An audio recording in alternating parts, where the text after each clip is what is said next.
Et on est de retour. Alors, donc on va terminer le CD2 maintenant.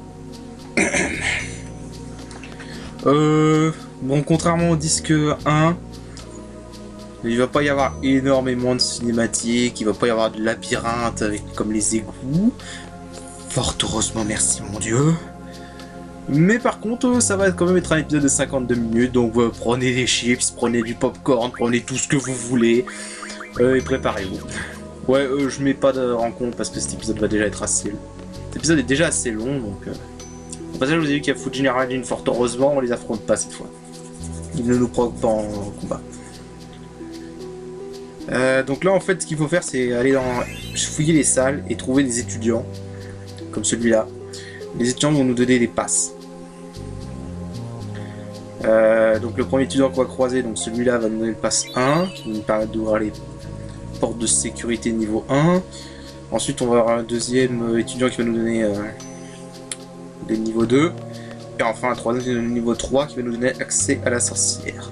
Enfin, à EDA. Ouais, Fuji et Raijin ne veulent pas se battre cette fois.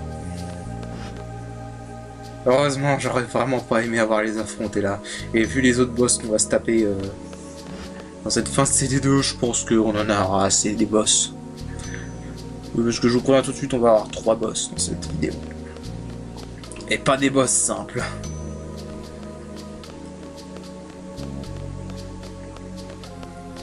Donc...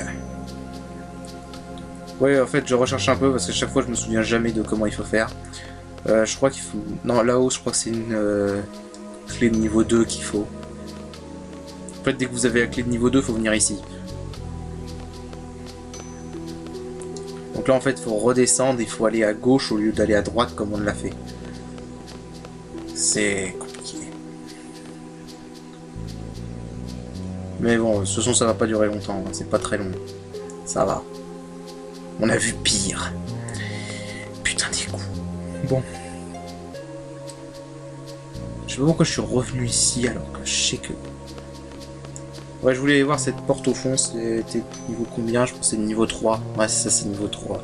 En plus, cette porte, je crois que je l'ai jamais ouverte. De toute façon, on s'en fout, il n'y a rien... À ma connaissance, il n'y a rien d'important à récupérer. Après, c'est possible que je me trompe. Je crois qu'ici... Non, c'est pas ici. Là, je crois que c'est le terrain de hockey, voilà. Donc là, on a débloqué cette porte-là. Oui, c'est le terrain de hockey. D'ailleurs, ici, vous pouvez rencontrer un ennemi unique, qui sont des joueurs de hockey. Alors, cet ennemi est unique, hein, dans le sens où je crois que c'est le seul ennemi aléatoire qui a pas de carte dans la triple triade. Mais vraiment, il n'y a aucune carte de ce joueur. Enfin, de ces joueurs de hockey. Bon. Mais vous n'aurez pas l'occasion de les voir ici. Alors là, je crois qu'il y a l'étudiant qui va nous donner le pass numéro 2. Ouais, c'est ça. Voilà. Donc là, en fait, vous retrouvez votre chemin pour aller là où se trouve Fujin et Raijin. Et continuer à monter l'escalier. Donc là, en fait, on est revenu... ça, c'est la porte. En fait, tout se ressemble, c'est le seul truc qui est chiant. Donc là, en fait, c'est la porte qui mène au terrain de hockey. Donc voilà, en fait, on a débloqué cette porte là-bas. Je sais pas pourquoi je retourne là-bas, d'ailleurs, je suis vraiment bête. Qu'est-ce que je fous? Qu'est-ce que je foutais? N'importe quoi. Le mec il retourne là-bas, mais j'ai vraiment... vous voyez, c'est ça qui est marrant des fois avec les commentaires en différé. C'est qu'on se rend compte que même nous on est débiles des fois. Pourquoi je suis retourné là-bas? Bon. Donc là vous voulez monter.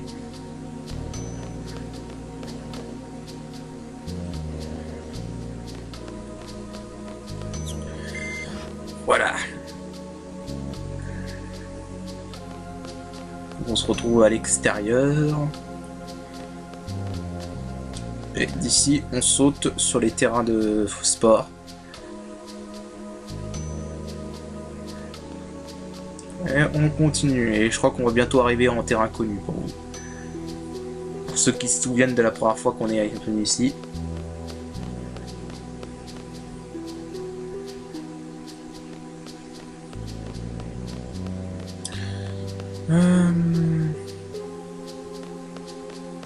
Voilà, je pense qu'ici vous reconnaissez. Sauf qu'on a une petite nouveauté. Ce monstre en plein milieu de la hall d'entrée. Alors, ce monstre c'est Cerbère. Non, sans blague, il a 3 têtes au départ. Bref. Donc ce monstre c'est Cerbère, c'est une G-Force. Il est optionnel, c'est pas obligatoire de l'affronter. Mais je recommande vivement de la voir parce que c'est une des meilleures G-Force du jeu.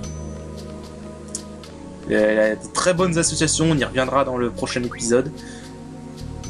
Mais on peut obtenir de très bons trucs. Alors je vous le dis tout de suite, là en fait le premier combat c'est un combat test.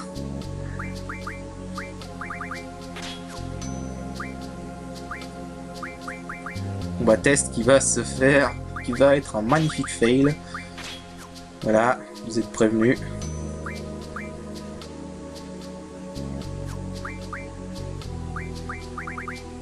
Donc ouais vraiment, c'est une G-Force optionnelle mais...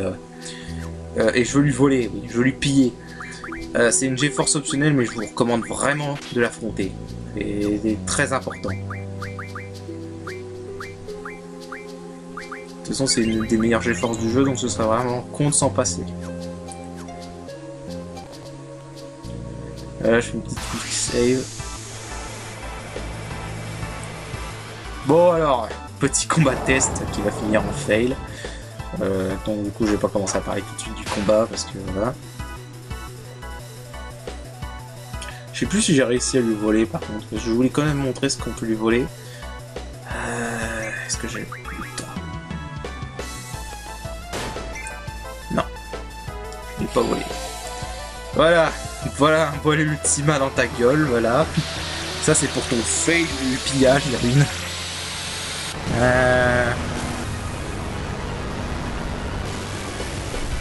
Eh Blanc, prends-toi ton ultima à 4000 de dégâts. No comment. Je crois que ça parle pour lui-même. Il a pas ultima dans la version de base, je vous rassure, dans la version de base il fait que tornade. C'est juste complètement abusé. Donc du coup, voilà ce qu'on va faire. Donc je vais transformer la carte Léviathan en 3 Dogscode. La carte Carbuncle en 3 Glow Curtains. Et la carte Gilgamesh en 10 Holy War. Ou Croisade en VF. Donc, je rappelle, les Meddoc, enfin, comment ça s'appelle? Les Dogscode permettent d'apprendre Meddata. Je sais plus c'est quoi le nom en VF. Qui double l'efficacité des objets de soin. Je vais le donner à chaque perso. Oui, donc Carbuncle l'a déjà auto-reflect, donc pas besoin de l'apprendre, donc Squall l'a déjà. Voilà, en fait, je regardais à quel G-Force l'apprendre. Et en fait, je vais enlever Léviathan et le donner à Squall parce que c'est le seul qui n'a pas d'association à Psy. Et je me demande pourquoi j'ai pas fait ça plus tôt d'ailleurs. Donc là, ce qu'on va faire, donc on va mettre Auto-Reflect. Ça va être très important. Je vais garder HP plus. Non, je vais mettre. Qu'est-ce que j'ai mis? J'ai mis Initiative. J'avoue que ça fait un moment que j'ai fait ce combat, donc je me souviens plus exactement de tout mon setup, mais j'ai fait lui faire un putain de setup. Donc. Je vais lui donner Tomberry à Kistis. De toute façon, Squall s'en fout. Le seul truc que me donne Tomberry, c'est la chance. Donc je vais en profiter pour mettre Auto Booster parce que c'est Tomberry qui avait initiative. Du coup, Squall n'a plus l'initiative. Donc je vais apprendre Auto Reflect à Tomberry et je crois que je vais apprendre Dogscode à Tomberry aussi. Tomberry, c'est pas une G-Force qui a des compétences très importantes à part les compétences qui modifient le level. Oui, mais j'ai oublié de lui mettre, donc ça va être un peu dur. Donc si je me souviens bien, ouais, je vais mettre Meddata et Auto-Reflect pour Kistis. Voilà. Donc ensuite, faut que je les donne pour Irwin. Je crois que je vais les mettre sur Pandemona. Ouais, là je fais le setup hein, parce que... En fait, techniquement, je suis under level pour ce stade du jeu. Je sais, c'est très spécial de dire qu'on est under level dans FF8. Mais oui, je suis under level. Du moins pour ce hard mode de FF8. Donc je vais mettre auto-reflect. Donc je vais mettre auto-reflect. Et je vais garder le HP plus 40%. Aussi hors écran si je me souviens bien. Ah oui, non, d'abord je vais faire un petit combat test qui va failer. Mais bon, je vais quand même expliquer ma stratégie globale. En fait, Cerbère a deux patterns différents. Quand il est normal, il peut faire que des attaques physiques pour 3000 et quelques. Ultima, donc vous avez vu qui fait 4000, 5000. Il peut faire aussi triple, il peut se lancer triple. Bah, voilà, on en parle. Et il peut faire Def. Alors, Def dans ce hard mode est super chiant parce que pour s'immuniser à Def c'est super chaud parce qu'en gros il faut défense statut x4. Mais en mettant auto-reflect, du coup il peut pas me toucher avec Def. Parce que pour l'instant Def c'est un sort qui cible qu'une personne et il peut pas me le renvoyer du coup. Alors là par contre j'ai fait une connerie. Voilà, c'est vachement utile. Et en plus, j'ai oublié de mettre des dispels dans mes sorts. Donc voilà. Et quand il est en triple, on ne veut pas le pattern quand il est en triple. S'il se met triple, faites-lui dispel tout de suite. Alors, s'il a triple, il peut faire soit anti-sort. C'est chiant, c'est très chiant. Même s'il peut pas enlever réflexe, ça reste très chiant. Il peut faire supplice. Donc on s'en fout vu qu'on a auto-reflect. Mais surtout il peut faire triple météore et triple météore ça fait très très mal. Ça fait encore plus mal que son ultima. Et aussi quand il est en triple il faut toujours faire des attaques physiques, sauf que les attaques physiques sont des coups critiques assurés. Donc sans carapace, son attaque physique c'est 7000 de dégâts dans la poire. Donc non, on ne veut vraiment pas le pattern avec triple. Ah voilà, donc vous pouvez lui voler un objet qui permet d'apprendre vitesse, association de vitesse. À ma connaissance, c'est le seul moyen d'en avoir. Enfin, il y a un autre moyen, mais je sais vraiment pas comment ça fonctionne. Je l'ai eu par chance la première fois. Je vous le montrerai, ce sera beaucoup plus loin, mais honnêtement, je savais même pas. Je l'ai découvert complètement par hasard. Un autre moyen d'avoir un livret vitesse A, c'est comme ça que ça s'appelle en VF. Voilà. Mais si vous l'avez pas à ce stade, si vous volez pas le livret vitesse A, ça va être très chaud pour la suite parce qu'en gros vous aurez que 2 persos qui pourront avoir vitesse A et le troisième sera très lent. Donc ouais, faut vraiment voler vitesse A parce que sinon vous pourrez pas avoir vos 3 personnes vous aurez un troisième perso qui n'aura pas vitesse A jusqu'à très longtemps. Là je vais faire un truc en dehors. Voilà, donc là on relance le combat, là c'est bon, normalement je suis setup, j'ai des dispels. Et je me suis mis cécité sur mes persos pour booster le crisis level. J'aurais pu mettre silence aussi, vous me direz. Parce que j'ai pas utilisé la magie dans ce combat, puisque du coup j'ai reflect. Ah oui, aussi un truc marrant que je savais pas du tout, je savais même pas que c'était possible. Cerbère est immunisé à reflect. On peut pas lui infliger reflect, donc du coup on peut même pas lui infliger reflect pour se lancer des trucs de soins ou de soutien sur nous. Du coup, je peux soigner que avec les objets. L'autre moyen de se soigner, ce serait de mettre une absorption au vent et de lancer tornade sur soi-même. Bon. Tiens, voilà, vous allez le voir. Voilà, c'est impossible de mettre reflect sur Cerbère. Et très bien joué, Herbin. Ça m'arrange qu'il ait réussi du premier coup. Voilà, 1733 avec le carapace, donc voilà. Alors, et avec... là, en fait, j'essaie de faire l'ATB trick pour... J'attends que les ATB de Squall et Irving soient remplis avant de lancer l'élixir. Je vais essayer de lui voler quelques tricks au passage, mais c'est super chaud dans ce hard mode. Dans la version normale, c'est très facile de faire ça. Il suffit juste de le mettre en triple et de mettre des absorbations à la foudre et au vent. Et c'est bon, hein, techniquement vous pouvez lui voler autant de tricks que vous voulez, vous pouvez pas jamais mourir. Je sais plus s'il peut lancer supplice dans la version normale s'il est en triple. Quoi qu'il en soit, donc. Alors ma stratégie ça va être ça, du coup je vais profiter de son ultima C'est pour ça que j'ai mis CCT pour booster le crisis level. J'ai profité de son ultima pour pouvoir lancer mes limites break. Alors là par contre c'est assez chaud donc j'étais en train de réfléchir. Voilà, donc là en fait j'ai attendu volontairement... J'ai attaqué volontairement avec Irvine pour avoir le temps de me lancer White Wind avec Kistis. J'ai pas eu assez perdu assez de PV pour que Squall puisse faire son Ranzo Token. Du moins pas pour cette fois. Alors le problème en fait c'est que j'ai lancé une Holy War pour pouvoir m'infliger surtout Shell et Booster, puisque du coup j'ai Irvine et Kistis qui sont pas auto booster. Voilà, donc Dispel dès qu'il fait un triple. Mais du coup il y a Regen, et Regen c'est chiant parce qu'en fait ça redonne des PV, donc du coup ça en gros m'empêche de faire mon limit break. Donc voilà, c'est un peu l'inconvénient de ce truc.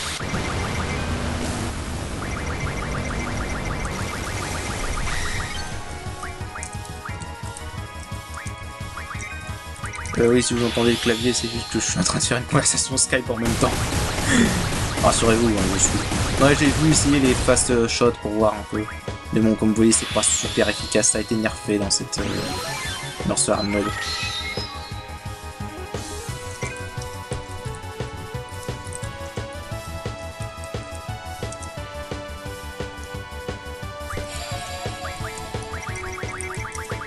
Je crois qu'il y a un moment où il n'a pas arrêté d'essayer de se mettre triple.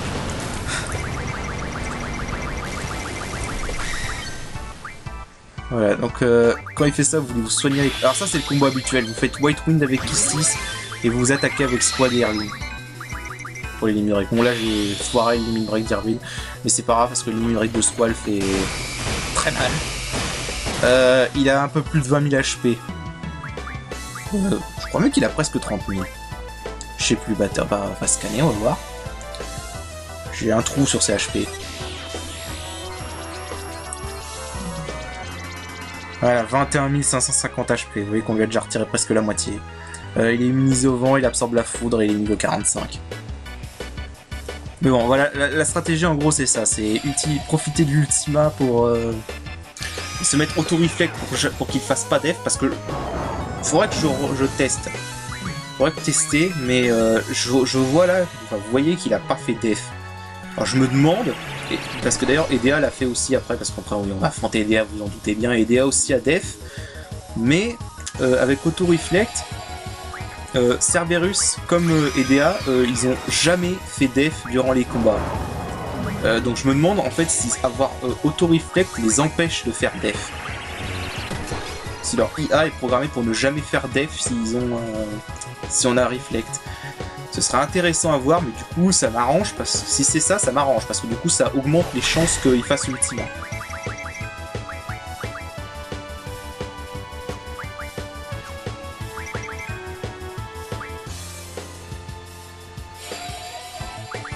Oui, il a pas arrêté d'essayer de se mettre triple là.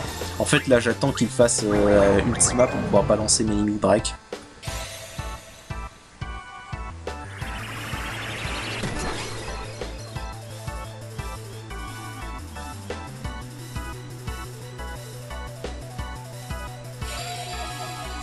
Voilà. En plus, la Squall a très peu de HP. Je me souviens plus. Non, il va pas mourir. Je crois que je vais faire le limit break de Squall ici et je vais achever sa mère. Ouais, c'est ça. En plus, sur la crise level de niveau 4, c'est parfait. Ouais, c'est fini. Là, vous avez vu, il a 12 000 HP. Là, je lui ai déjà enlevé 8 000 avec le combo. Donc ouais. Donc voilà. Bon, globalement c'est pas super dur. Il y en a qui disent que ça dépend de la chance, mais là en fait, avec auto-reflect ça dépend pas de la chance. C'est peut-être une des seules fois que je me servirai d'auto-reflect d'ailleurs. Donc on gagne sa carte, 30 AP, et on gagne la GeForce Cerberus quoi. Voilà, je reviendrai plus tard sur les effets de Cerberus, sur tous les trucs bien qu'on peut apprendre avec lui, parce que c'est honnêtement une de mes GeForce préférées.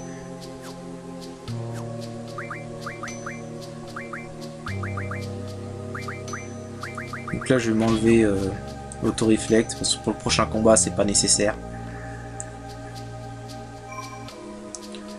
Voilà, donc en fait non, c'est pas dur là, c'est juste que j'étais under level et que j'ai dû bien faire le setup. Mais globalement, ouais, mettre auto-reflect pour éviter de se prendre les defs. Parce que voilà, s'il peut faire def, c'est chiant. Bah, déjà, vous voyez, il a accession à la vitesse.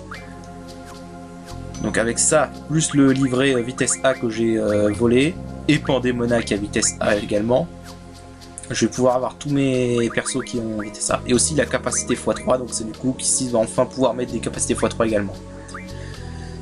Pour le prochain combat, ouais, je vais me mettre auto-haste. De toute façon, pour les 3 boss de cette vidéo, je vais utiliser les Holy War pour mettre les altérations positives.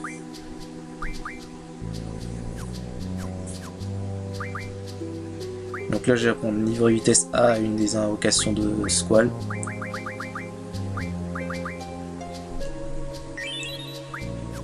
Voilà.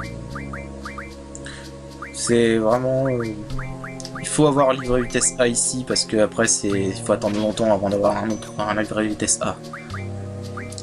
Et je le redis, mais l'autre façon d'avoir vitesse A, je comprends pas encore comment ça marche.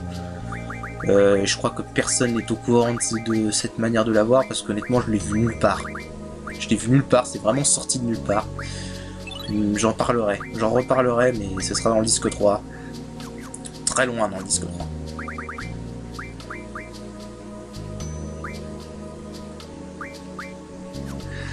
Donc voilà, donc du coup là j'ai que Kistis qui a pas encore les livrets vitesse A. Je sais pas pourquoi j'ai été par là, faut pas aller par là. Faut aller à gauche.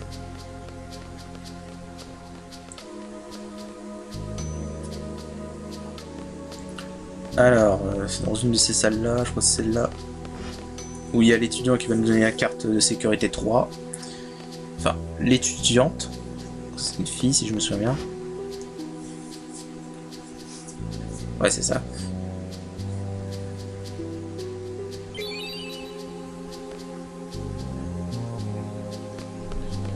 Ok, donc là on va... Bah, du coup on va aller faire les prochains boss.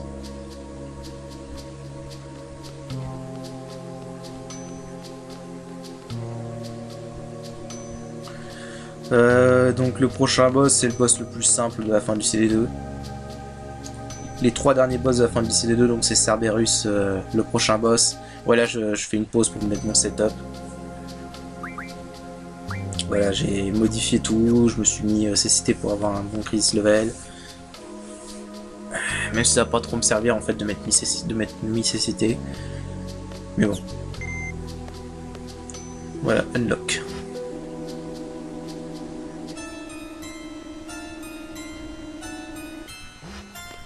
Alors là j'ai eu un problème de mouvement, je voulais aller sur la droite, mais ils sont pas allés sur la droite, ils ont continué à avancer, mais perso je sais pas pourquoi.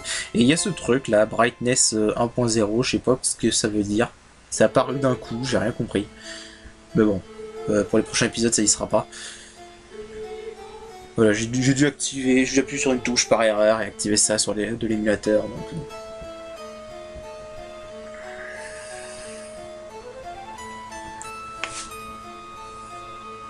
Voilà, donc notre prochain boss est Mr. Cypher Motherfucker.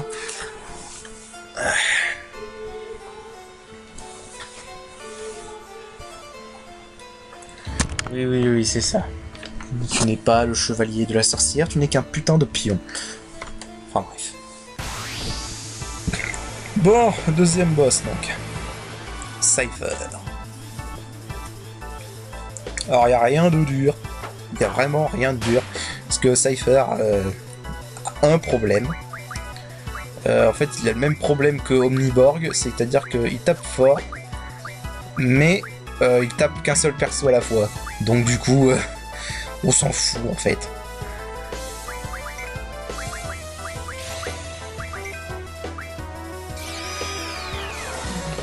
Ah, sous triple. Vous pouvez lui voler des astres, des dispels si vous voulez. Voilà. Je l'ai pas dit aussi, mais Cerberus c'est le seul monstre, je crois, auquel on peut voler des triples. Alors, je crois qu'il y en a peut-être d'autres, mais à ma connaissance c'est le seul monstre sur lequel on peut voler des triples. Donc si vous jouez la version de base, c'est un excellent moyen d'avoir des tripes. Sinon, il faut transformer les cartes. Ou alors, faut faire une autre technique que je vous montrerai plus tard. Mais qui prend un peu de temps.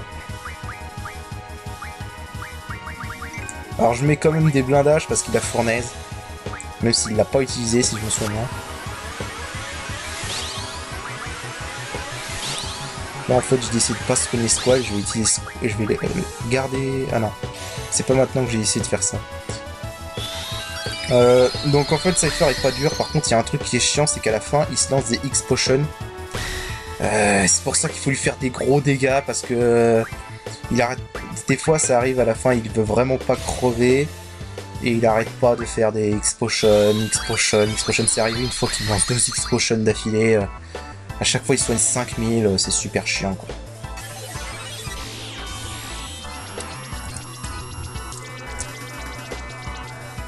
Donc voilà, il a presque 30 000 HP. Il est faible contre poison, mais c'est pas exploitable. Les bios font vraiment pas beaucoup de dégâts. Si vous voulez vraiment utiliser une magie, utilisez Ultima, mais je déconseille parce qu'il a une très grosse résistance à la magie. D'ailleurs, je l'ai pas dit, mais Cerberus aussi a une bonne résistance à la magie, donc voilà. En fait, c'est à partir de là que les magies vont commencer à être un peu moins utiles. Il y a un autre boss après contre lequel les magies vont être encore utiles. Ah, donc là, je vais me foutre des tripes pour tout le monde. Là, je vais m'attaquer moi-même, je crois.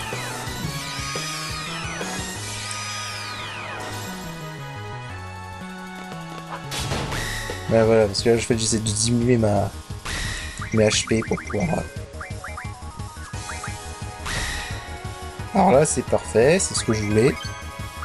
Par contre, je sais pas pourquoi je me suis lancé un élixir. Ouais, vous voyez, avec Metadata, les élixirs soignent 4000 sur tout le monde. À ce stade du jeu, ça me régénère tous mes HP. Donc c'est largement suffisant pour survivre.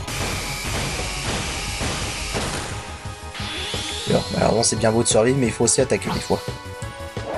Je crois même pas qu'il a eu le temps de se lancer une X-Potion dans ce combat-là.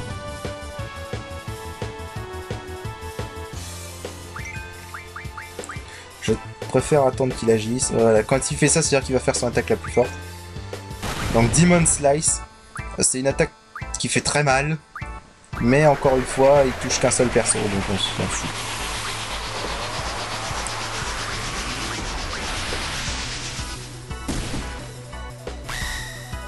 Voilà, ça fait très mal, hein. Ça fait plus de 6000 de dégâts si vous n'avez pas... Là en fait, qu'est-ce que je vais régénérer avec Life. Comme ça, il est directement en HP critique et je peux faire des mini breaks. En fait, je vais essayer de garder Squall en HP critique. De toute façon, avec Demon Slice, il peut tuer n'importe lequel de mes persos en un coup.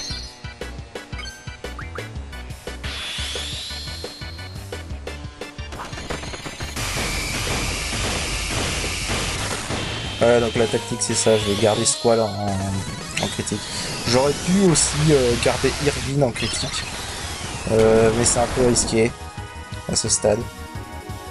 Non mais t'es déjà presque morte, hein. T'es morte. Mort. Ah si, c'est quand même lancé une X-Potion. Voilà, c'est ça qui est chiant. La première fois en fait, à ce stade du jeu, je n'utilisais pas encore Limit Break. La première fois que j'ai fait ce hard mode, j'utilisais Ultima. Ultima ça lui fait rien. Et c'est pas assez pour compenser sa X-Potion. Même un triple Ultima, on dépasse pas les 4000 de dégâts. Donc, du coup, quand il se lance 2 X-Potion à l'affilée, voilà. Amusez-vous, quoi. Alors que là, un Ranzo Kuken, c'est suffisant pour combler tous les dégâts qu'il s'est récupéré.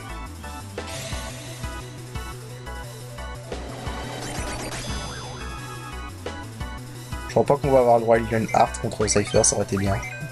Ça aurait été classe. Et en plus, il a pris ce level niveau 4. Blasting Zone.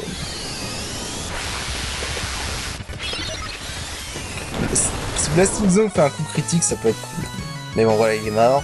Ouais, donc voilà, vraiment rien de dur. Hein. C'est le boss le plus simple de la fin du CD2.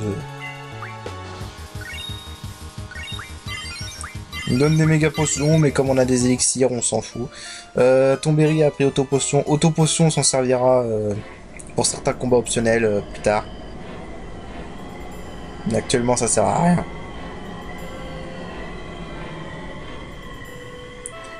Voilà, donc là, EDA s'est enfui. Donc on va descendre dans l'auditorium. On va sauvegarder déjà parce qu'on n'a pas trop envie de recommencer ce combat. Et en plus j'avais oublié d'enlever Encounter None avec Irwin. Je sais pas pourquoi d'ailleurs je me suis enlevé là, ça sert vraiment à rien de l'enlever maintenant.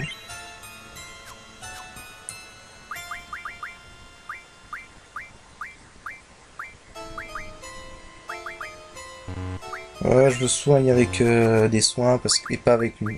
Quoique.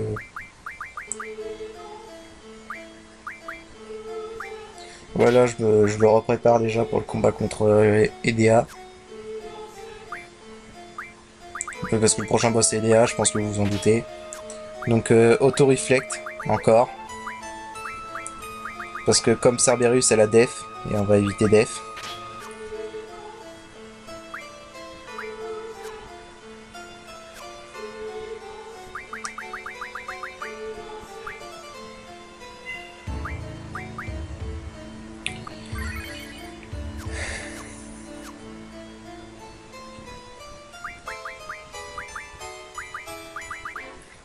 Comme Cerberus, si on a auto-reflex, j'ai l'impression qu'elle fera jamais def. Donc bon, c'est bon à savoir. En fait, j'ai fait de l'exploitation d'IA sans même m'en rendre compte. Ça reste amusant à voir quand même. Parce qu'en plus, avec auto-reflect, même avec Dispel, ils peuvent pas me l'enlever. Alors par contre, Cypher, lui, est très con. Enfin, vous verrez bien.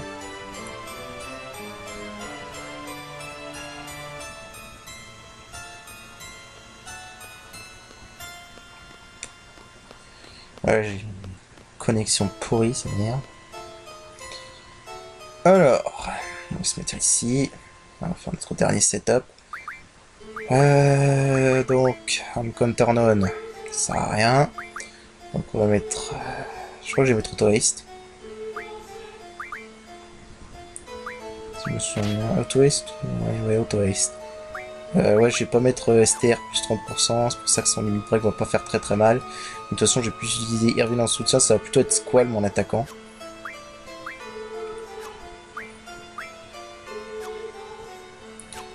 Squall va plutôt être mon attaquant, tandis que Justice et Irwin vont être les soutiens.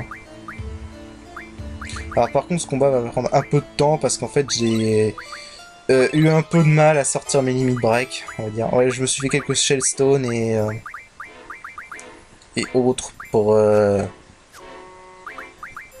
éviter de gaspiller mes croisades parce que évidemment elle fait Dispel. Alors Dispel ça va pas enlever Reflect mais ça va enlever Shell. Et je veux absolument garder Shell pendant tout le combat. Et vous allez voir aussi qu'à un moment j'ai eu énormément de chance. Je crois que c'est même pas permis d'avoir autant de chance, sérieux. Voilà, là vous avancez. Linoa arrive parce qu'il faut toujours que Linjo avance en détresse. Mais on s'en fout. De toute façon, elle va pas participer au combat. Heureusement qu'elle n'est pas imposée d'ailleurs. Ça m'aurait vraiment fait chier.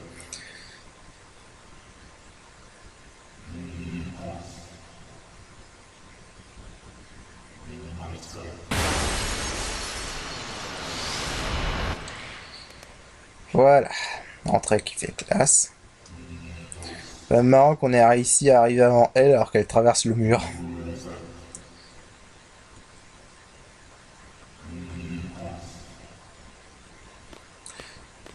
Ouais, c'est là qu'on commence à se poser des questions parce qu'elle a créé le site, c'était son idée, mais elle parle comme si elle ne savait pas. Il y a Anguille sous roche. Hein. Bref, boss final du CD2. Donc, Cypher puis EDA. Fort heureusement, ils agissent pas en même temps. Donc EDA va commencer à agir que quand on aura vaincu Cypher. Vous me direz, elle est complètement conne, elle pourrait nous attaquer en même temps. Je veux dire, si les deux nous attaquent en même temps, ce sera vraiment chaud ce boss. Alors par contre, ce qui est chiant, c'est qu'on peut pas attaquer Edea pendant cette phase. On peut attaquer que Cypher. Donc Cypher est très facile. Je crois qu'il a plus que 21 000 HP cette fois. Et il fait que deux choses. Il fait que Flar, voilà. Et il est très con parce qu'on a auto-reflect. Donc ça va être le renvoyer dans la gueule. Donc c'est 1500 de dégâts gratuits, je crois. Si je me souviens bien.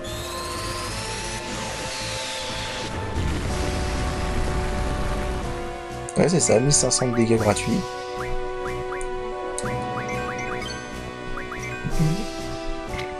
Et il fait des attaques normales.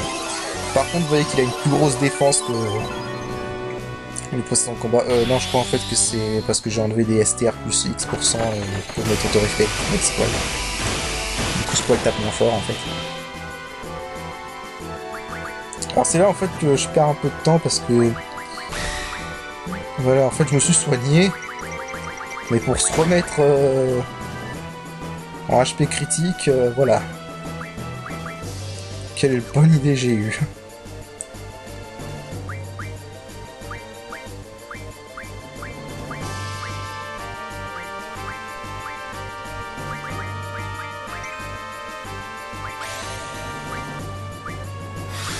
Bon alors contrairement à Cerberus, Cypher n'est pas immunisé à Reflect. C'est vraiment original ça quand même, un boss immunisé à Reflect. Même moi ça m'a étonné honnêtement. Donc voilà, du coup, la technique si vous mettez auto-reflex c'est de se lancer triple à son... Alors par contre il y a un truc qui est très chiant dans FF8 par rapport à d'autres FF. Dans d'autres FF, quand un personnage lance un sort sur un ennemi qui a Reflect, le personnage qui reçoit le sort, c'est le lanceur. Ici, non. Si vous lancez un sort sur un ennemi qui a Reflect, la cible parmi vos personnages elle sera aléatoire. Là par exemple, je vais lancer avec triple avec Squall, mais il va être renvoyé sur Kistis. Du coup, c'est super chiant en fait. Du coup, c'est l'inconvénient en fait de Reflect. C'est si vous voulez vous soigner, là j'ai fait le con, mais ça m'a servi finalement, vous allez voir. J'ai lancé un triple ton de dégâts sur Cypher, parce que je voulais lui faire des dégâts magiques. Parce que je suis pas habitué à combattre avec Reflect, en fait c'était vraiment la première fois que j'exploitais vraiment Reflect. Et du coup en fait j'ai complètement zappé que j'avais mis Reflect sur Cypher. Du coup voilà, je me suis fait des dégâts moi-même. Mais en fait ça m'a servi parce que finalement j'ai affaibli Squall suffisamment pour pouvoir refaire un Hanzo-Kuken. Ah oui, par contre ce qui est chiant c'est Regain. Grâce à cécité, hein. Si vous n'avez pas cécité c'est pas possible de faire Hanzo-Kuken avec tant d'HP. Fort heureusement... Oh, une heart, nickel. Fort heureusement Cypher ne se lance pas de potion cette fois donc il se soignera pas. Donc voilà, on lui rentre dedans bien comme il faut.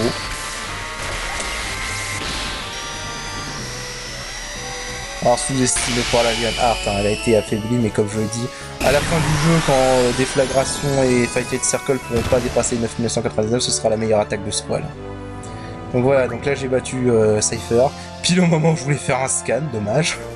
Du coup le scan va aller sur Edea, vous allez pouvoir voir les HP d'Edea. Alors pour Edea, Carapace, on s'en fiche, elle fait que des attaques magiques. Donc voilà. Donc niveau 48, 48 000 HP, c'est drôle. Donc voilà. Alors c'est probablement un des combats les plus durs du jeu. Enfin surtout que je suis un peu underlevel surtout. Si vous faites sans réflexe, c'est un peu aléatoire parce qu'elle peut se mettre à spammer Def. Elle commence toujours avec un ultima. Voilà, toujours. Elle peut aussi lancer Météore. Et Def, évidemment, elle peut faire Dispel. Voilà, si vous jouez sans Reflect, votre problème numéro 1 c'est Def. Et son ultima. Une autre technique c'est d'arriver avec plus de 4500 HP environ et de profiter de son ultima pour faire des mini breaks. Comme j'ai pas assez d'HP là en fait, donc c'est une alternative que je fais. Ce que je fais c'est que j'ai à peu près 3000 HP. Avec Shell son ultima me fait 2500. Donc j'essaie d'utiliser les limit break comme ça. Avec cécité évidemment pour booster Chris level, pour augmenter mes chances qu'il y ait une limit break. Oui, alors par contre c'est très chiant quand elle se met à spammer Dispel. Je me remets que Shell avec Shellstone. Quelque part ça m'arrange qu'elle fasse Dispel parce que comme ça j'ai plus récup. Que récup peut m'empêcher de faire mes limites si ça me régénère trop. Voilà, aussi la GeForce Alexander à voler. N'oubliez surtout pas de vous voler cette GeForce. Cette GeForce est utile. Là, Ultima. Dans la version de base, elle fait Maelstrom, mais elle le fait pas ici. Maelstrom, c'est une attaque très chiante, heureusement qu'elle le fait pas. C'est une attaque très chiante, il n'y a qu'un seul boss qui l'a. Il y a 2 boss dans le jeu qui l'ont dans la version normale, et dans cette version difficile, bah, il n'y en a qu'un seul du coup. Ce qui est bien la plus. En fait, Maelstrom aurait été très chiant ici parce que Maelstrom inflige fléau qui empêche d'utiliser les limit break, donc ça m'aurait vraiment fait chier. Parce que Idea a une très grosse défense magique. Du coup, j'aurais eu aucun moyen de lui faire des bons dégâts. Histoire de rendre le combat encore plus long qu'il n'est censé être. Je sais pas parce que j'étais en train de foutre là. Ouais, là je me suis fail sur 2 coups. Alors là, je vais essayer de lui infliger défense 0, mais je vais échouer. Je crois que c'est la seule occasion que j'ai eu de lui infliger défense 0.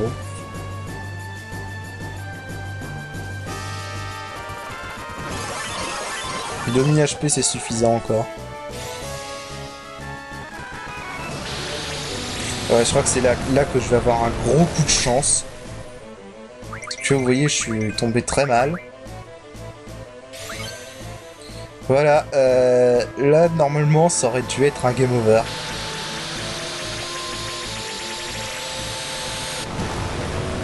Là ça aurait vraiment dû être un game over. Mais j'ai eu un gros coup de chance. Voilà, je vous parlais de Phoenix qui peut apparaître aléatoirement si tout vos personnages meurent.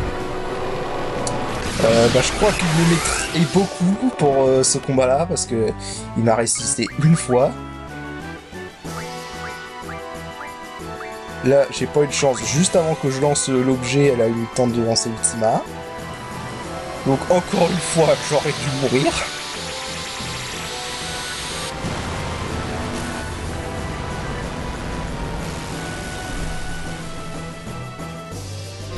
Sauf que Phoenix m'a sauvé les miches une 10e fois. Alors là, j'ai eu de la chance parce que si elle avait fait Ultima, je pense que ça aurait été vraiment fini. Hein. Sauf que fort heureusement, elle a fait Dispel. Là, je vais me relancer une Holy War pour m'infliger Shell très vite. Et un élixir pour me soigner parce que voilà. Je crois que je vais lancer un deuxième parce que là, même avec Shell, je peux pas survivre à Ultima comme ça. Quoique non, avec Récup, ça va me donner assez l'HP. Donc voilà, j'ai eu énormément de chance. Là, j'aurais dû faire un game over. Honnêtement, s'il n'y avait pas eu Phoenix, c'était le game over assuré.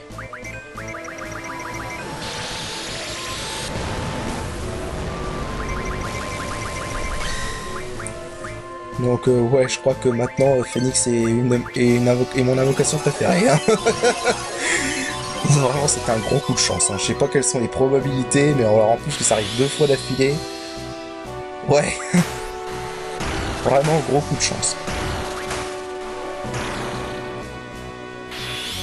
Ouais, donc Pierre-Vin ne fait pas beaucoup de dégâts, mais notez bien vraiment qu'il a aucun truc qui augmente la vigueur. Hein. Donc c'est loin d'être le maximum qu'il peut faire. Alors là, par contre, voilà, là, je vais me retrouver dans un petit problème. Parce qu'en fait, c'est bien, j'ai survécu, mais j'ai plus... je n'ai plus cécité qui augmente mon crisis level. Du coup, Ultima ne me fait plus assez de dégâts pour que je puisse lancer mon limit break avec Squall. Donc c'est un peu contraignant, on va dire.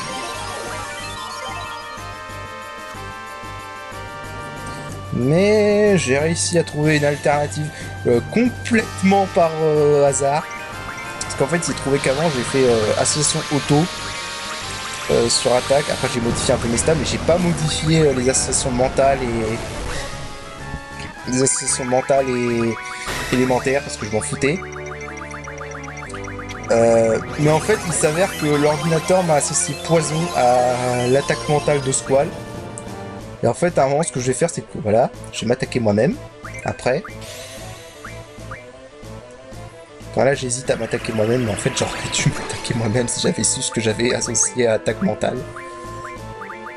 Donc, ouais, ça a été un combat un peu chance quand même, j'avoue, j'ai vraiment eu de la chance. Hein. Là, je me remets Shellstone parce qu'elle m'a enlevé échelle. Shell obligatoire pour ce combat, évidemment. Par contre, ça m'arrange qu'elle m'ait enlevé.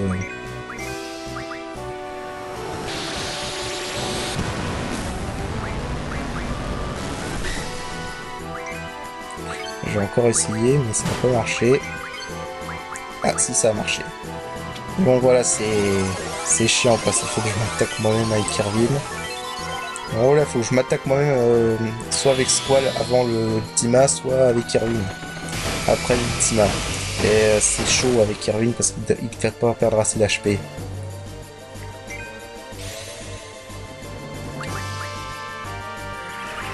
Non, vraiment, je crois que tout était avec moi pour que je gagne ce combat.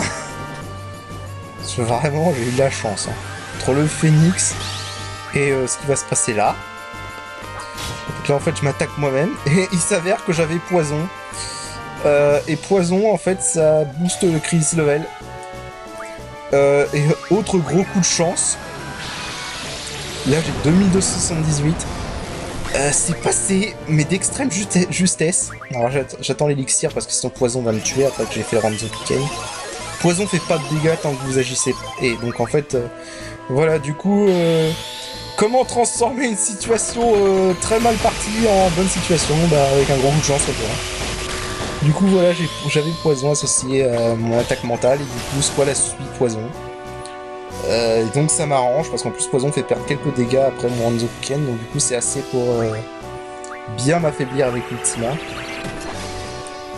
Enfin, si elle se décide à faire l'Ultima. Je crois qu'elle peut aussi faire Météore, mais elle l'a pas fait. Il me semblait qu'elle pouvait faire Météore.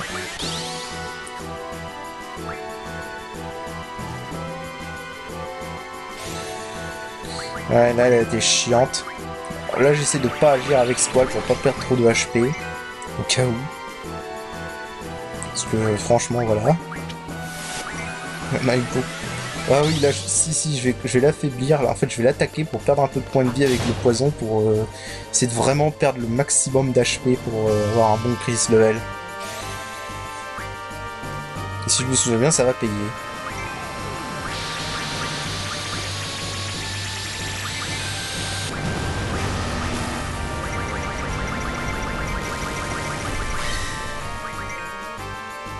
Alors là, petite erreur quand même stratégique, j'aurais dû attaquer après avoir lancé ça. Voilà, crisis level de niveau 4. Parfait. Coup 8. 8 coups. Ah non, c'est pas là. Je croyais que c'était là que je l'avais achevé, mais non.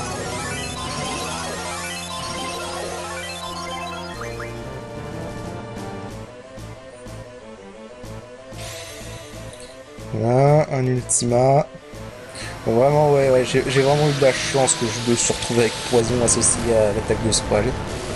Si ça n'avait pas été le cas, je pense que j'aurais jamais eu un assez bon crisis level pour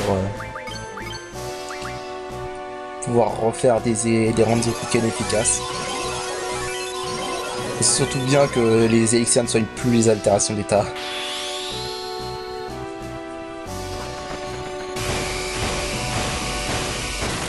Ouais, 48 000 HP, c'est long hein, quand même. Lionheart.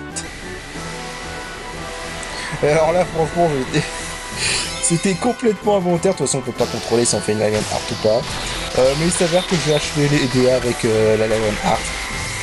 Donc voilà, c'est un finish classe, pour le coup.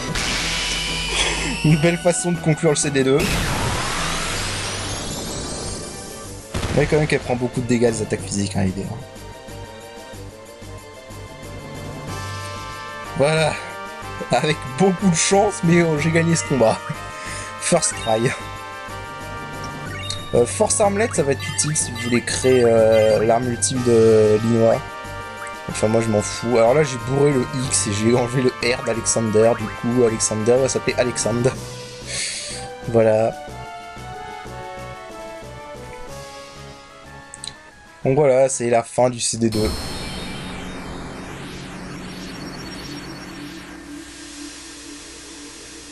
Une fin épique. Et avec une fin, avec une scène mystérieuse. Ouais, la fin du CD2 est moins classe que celle du CD1.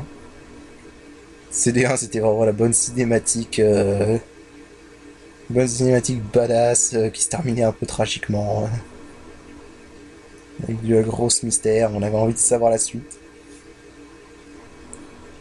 La fin du CD2 se termine plus mystérieusement et moins spectaculairement.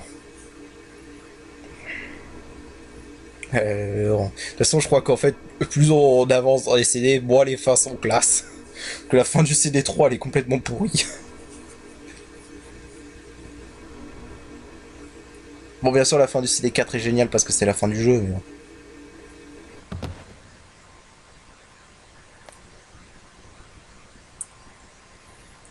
de toute façon, vous verrez la fin du CD4 pour vraiment ce qu'on doit faire pour avoir la fin du jeu. Je pense qu'on la mérite, la fin du jeu. Enfin. Donc voilà, donc là, EDA reprend ses esprits et se remet à parler comme si c'était vraiment leur gouvernante qui les connaissait. Qu'est-ce qui s'est passé? Pourquoi elle a changé de personnalité comme ça? Eh ben, vous le saurez dans le prochain épisode. Voilà, moi c'est tout ce que j'ai à vous dire. Parce que voilà, donc en gros la Linois s'était évanouie, Cypher s'est enfui. Au passage de l'université de Galbadia, on la reverra plus jamais. Je ignore ce qui lui est arrivé. On ignore complètement. Et je crois que Cypher va devenir le chef de Galbadia du coup. Mais bon voilà, donc disque 2 terminé.